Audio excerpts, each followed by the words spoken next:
Hello guys, ito yung ulam namin ni Modesto. Gulay.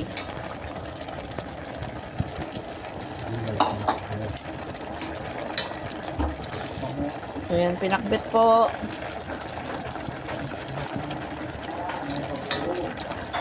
Pinakbit daw to ng Pangasinan guys.